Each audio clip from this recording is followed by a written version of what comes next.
afternoon. Welcome to the Self-Improvement Basis for Community Development Talk Show. I am your host for today, Andre Muhammad. I will be sitting in for your regular host, James Muhammad. And we'd like to extend our heartfelt thanks for allowing us, or him allowing us, to come on to the show today. And today we're going to be interviewing, or have as a guest, the newly elected Crittenden County branch of the NAACP, the newly elected president, our brother and friend. I consider him that, brother and friend and companion in the struggle, Brother Shabaka Afrika of West Memphis, Arkansas. Brother, welcome to the show.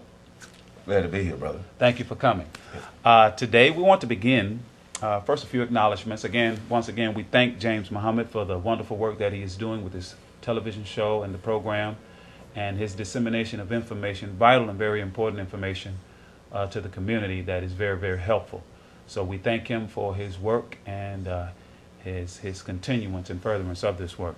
Brother, I would like to begin, again, Brother Shabaka Afrika, you are the newly elected president of the NAACP in Crittenden County. Yes, sir. I'd like to begin, dear brother, by getting a historical backdrop as a context for what we are about to discuss.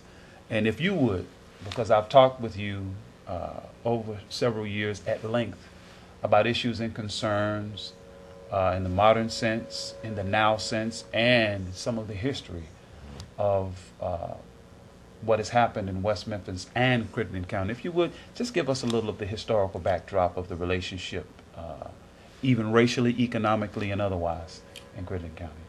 Well, when we talk about anything, any problem, we have to know the history of that problem. And the history puts everything in its proper economic, political, and social context. You know, obviously, the presence of Africans in America is a tragic story.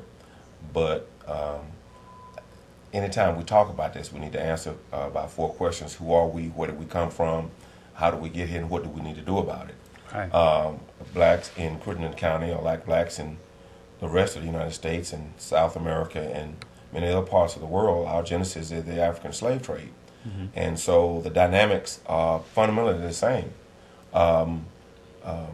In Crittenden County, Africans were sold mostly from slave trading stores over here in Memphis, Tennessee. That's correct. My understanding is that on the eve of the Civil War, there were at least 10 showrooms in Memphis. Memphis was one of the 10 largest slave trading ports in the world. Mm-hmm.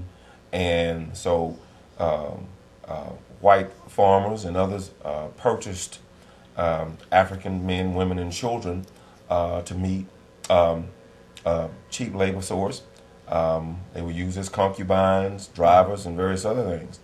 Mm-hmm. Crittenden County is the same. Crittenden County began in the 1800s as a farming community. And the black slaves were used to create wealth for wealthy white men. And so a whole social, economic, and political structure, as well as a theological foundation for the churches, was designed to rationalize, support slavery as an economic entity. Mm-hmm. And so what we're dealing with today is the residue of slavery. Okay. That social structure which defines blacks as inferior and marginalizes them. Mm-hmm. Now, even though the Jim Crow era, we say, is over, but the same social and political relationships still exist in which wealthy whites control everything and blacks operate as surrogates and other blacks operate as a free labor market or as a free market, period. Great. Mm-hmm. Beautiful. I asked that question because I wanted to get a context for the discussion. In fact, if I may add to something that you was, or part of what you were saying with respect to the relationships and the historical relationships and the conditions and the circumstances that give rise to what we see today. You referred to it as the residue. Mm-hmm. I was reading an article. Strong recently. residue. Yeah, strong residue. That's basically a stench, if you will. Mm-hmm. Unpleasant residue.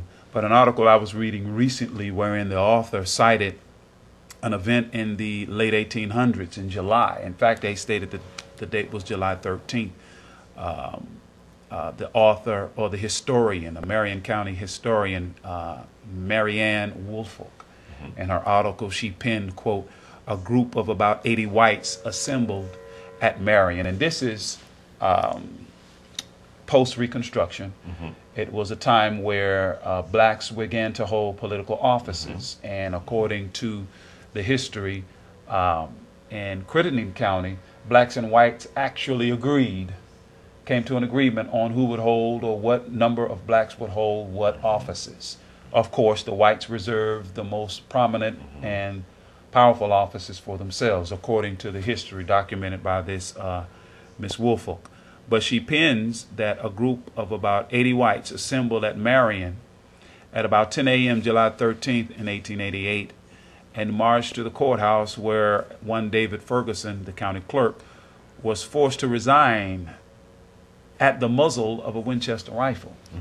And it goes on to say that because of the inroads that black politicians were making, they decided to force them out of office at gunpoint. They were escorted to the Mississippi River, and some by wagon and some by boat, and sent into Memphis. Actually, some years earlier, a similar incident took place. I don't remember exactly what year, but it was some years earlier where they did the same thing with the county judge, who was also black, and he was ordered to leave. Now, I believe in the particular case that you're referring to, some of these people telegraphed the governor of Arkansas, and his response was that it was a personal matter. To put that in context, the period between 1865 and the end of the Civil War and 1875 is generally known as a period of Reconstruction. But what a lot of people don't realize that during this time, there was the ascendancy of a lot of black representatives from state and even at the national level. There was even one black man who served temporarily as the governor of Louisiana. I think his name was Pinchback. And so during that period of time, there was great exuberance among black people, because after coming off of the heels of chattel slavery, it seems as though that they were beginning to realize the American dream. But what happened in 1876, Rutherford B. Hayes made a deal with the Southerners for his election, and he pulled the Union troops out of the South. Compromise. So because blacks had not moved to the area of self-defense, they were left defenseless. And the Ku Klux Klan and other white citizens groups and other organized whites had come in and removed them from their positions of power and other positions of influence. They took their land and murdered, killed, lynching. Lynching was an all-time high. So it was a brutal, terroristic period for black folk. Crittenden County, like most counties in the South and other places in the United States, were whites turned to violence and all kinds of other extra legal mechanisms to keep blacks in a marginalized, disempowered state. And I've lived in Crittenden County since 1975, and blacks were literally afraid of whites because, throughout, in the early 1900s and throughout the 1900s, there have been several murders, lynchings that have taken place to reinforce white rule. And most blacks don't question it. As a matter of fact, usually if a black person emerges as a challenge to white supremacy, the surrogate Negro leaders, which are those who do the bidding of their white bosses, usually shout them down. They marginalize themselves in the black community, in their churches and other communities. So it's difficult to get black people together to do anything because A, they don't know their history, B, they're afraid, and they usually, because of all those things, don't have access to the material wealth to get anything going. Okay. But I actually knew Margaret Woolfolk. Actually, she just passed away, I guess, probably in the last 10 years or so. Okay. And of course, I should also note that she pens that for the next 100 years, subsequent that event in 1888, no black city officials held office. And but bringing things up to recent times, even recently, there's underrepresentation, if you will, countywide, and where there even is representation, there's still some obstacles and some barriers that still need to be moved. But I'd like to move to the next question. Now that we've got the backdrop, if you will, or the context in which we're going to have this discussion. The NAACP, we know, established in 1909, National Association for the Advancement of quote unquote colored people. Interesting term, isn't it? Yes, sir. Interesting term, very interesting term. But suffice it to say, recently, your recent election, duly elected, November 15th. November 15th, according to the rules and the bylaws of the NAACP, you won by over 2-1 margin. Over 2-1 margin. Yes, sir. And in spite of those facts, are there differing opinions regarding this recent election and the outcome thereof? And obviously there are. And when you cite those reasons, why are there differing opinions? Well, I have to understand, within the context of what we just talked about white supremacy, white dominance, most blacks who have been either elected or selected to positions of influence, whether they be in religious organizations or in so-called political offices, represent the interests of their white masters, of their white overlords, of their white managers. Usually most of our leaders, unfortunately, follow the dollars, and the dollars go to follow white men that are in positions of authority and wealth. In West Memphis, Arkansas, I think that probably starting in the late 60s, early 70s, there's been a few black elected officials. And I've known most of these people, most of them are horrible people that represent the white power structure in the area. Starting in the mid to latter 80s, I became politically involved with the NAACP and served as a president of the Political Action Committee. We were able to do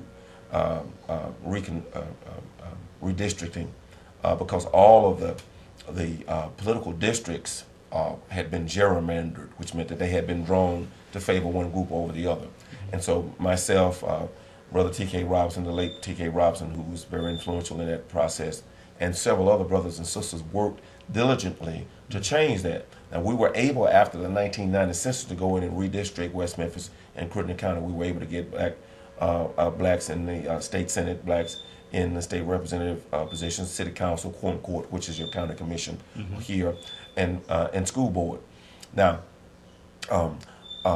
in 20 years, we've got significantly more blacks elected. As a matter of fact, in West Memphis, the majority out of 10 blacks on the city council, 6 are black, but they can't get anything done because they aren't, for the most part, mentally or socially prepared or culturally equipped for power. And so the white power structure still rules. And those of us who want change usually have to fight with them, which I think is probably, you'll find that in many places. When I was elected president of the NAACP, Crittenden County NAACP, November 15th of last year, the president of the state NAACP actually came and attempted to throw the election out. But because some strong brothers and sisters were prepared for that, they escorted him from the building. Okay. Since then, some people at the national branch have tried to intervene to avoid the election, but our circuit judge upheld our election.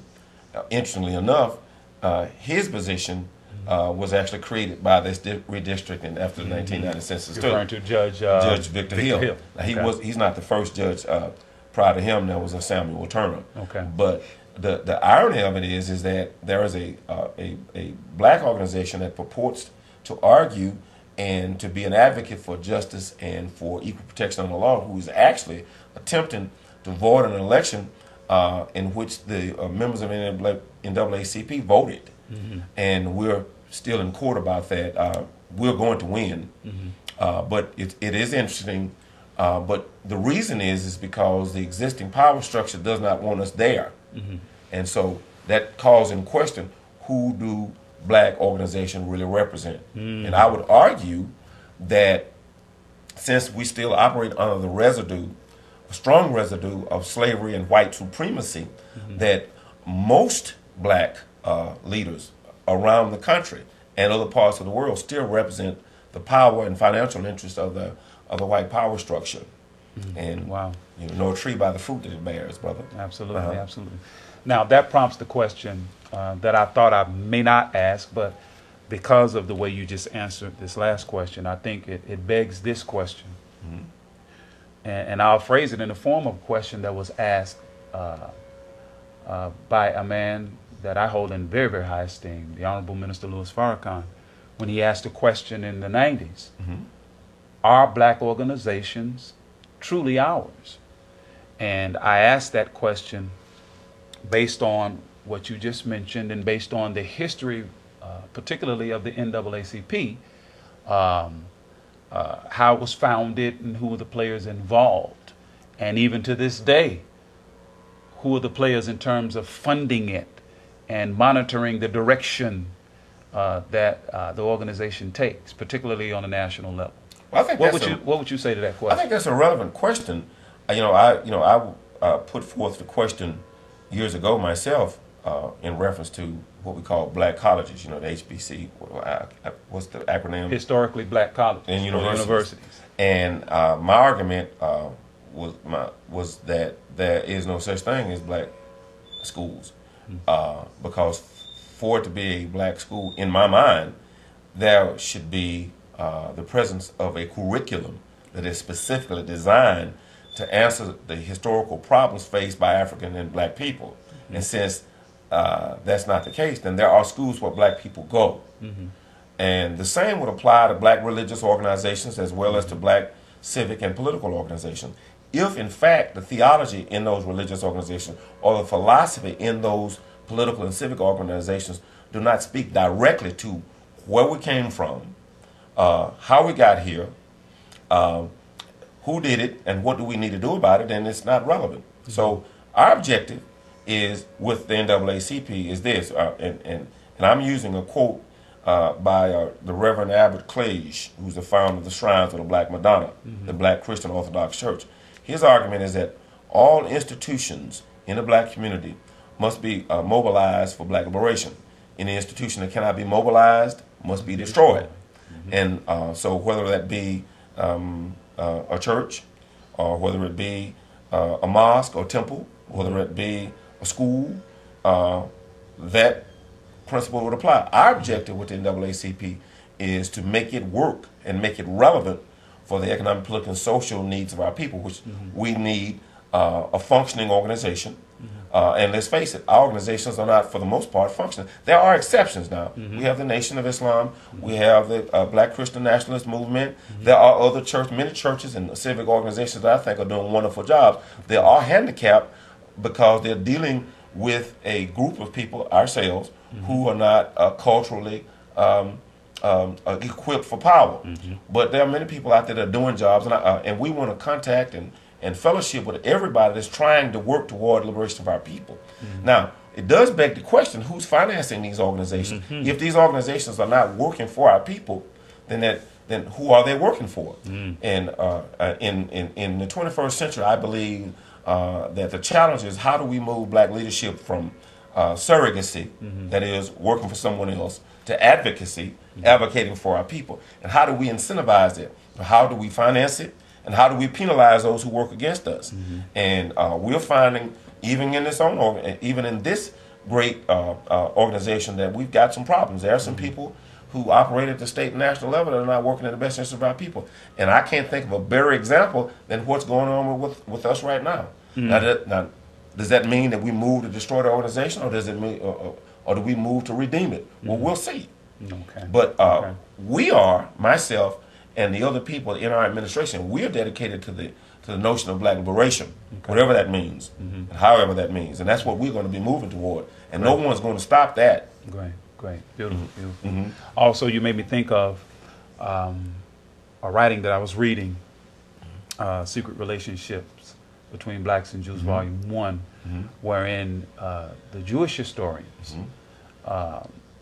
and their thinkers, their writing, it was discovered that the philosophy of the NAACP was one of non-economic liberalism.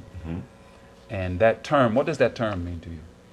Well, it's a complicated term, but what it means to me is that we are granted a certain level of social freedom, but without the economic wherewithal to exercise that freedom. In other words, we have the right to go into the front of the restaurant, but we don't have the money to buy the item that we are in there for. But more importantly, it undermines our need to own our own.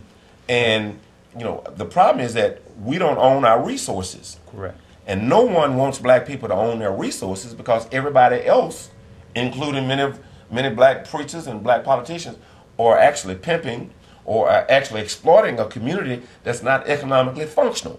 But the black community is not economically functional because culturally and historically it's not functional. In other words, you have to own your own psychology, brother, in order to own your own resources. Absolutely. And so that's where we are. We have to own our own psychology. We have to be the author and the originators of our own thinking.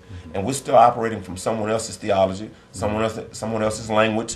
We're still wearing someone else's name. And even though I know a lot of people go, oh, yeah, there you go with that again. But that's true. As long as someone else is the author, someone else has written the script by which you operate, then you'll always be playing their tune and never the tune that you need to play. It reminds me that your comment just reminded me of a phrase or a saying that the Honorable Minister Louis Farrakhan mentions and talks about, wherein he says, he who prescribes the diameter of your knowledge dictates the circumference of your activity. As we get ready to wind down, but I would like to get to the recent happenings in Crittenden County, the NAACP. Subsequent this recent election and of the new administration, what is the NAACP and Crittenden County doing now to engage West Memphis and the Crittenden County community? What are you guys doing now? Well, unfortunately, a little more of our resources and time and energy has been spent on a lawsuit dealing with the former president turning over the items necessary for running the organization, as well as us having to deal with a fight from the state and the national branch.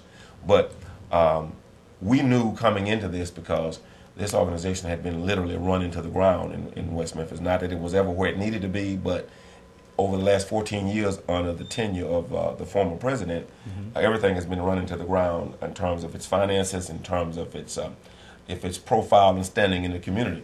It's going to take us a year or two or longer to reestablish it and redefine it and to give it the kind of profile that it needs. We need security. We need a media outlet. We need to shape an image. We need to be sure that people see that our work is in fact the Lord's work, and we need the intelligence. And so it's going to take a while to do those things. But so far, we've had a Black History essay writing contest that we actually had in April, in which you served as one of our judges. Thank you very much. You're very, very welcome, brother. We were able and a lot of people in the community are excited about our being there because they trust me and some of the other officers and believe that we won't let them down, that we won't betray them as they are accustomed to being betrayed. We haven't gotten around to doing some of the things that we want to do. We're going to deal with these elections. We want to deal with the school board. We believe that the educational system is probably our primary objective that we need to be focused on. We got a police department that's out of control. We have probably a lot of the listeners are familiar with our police chief in West Memphis. We believe he's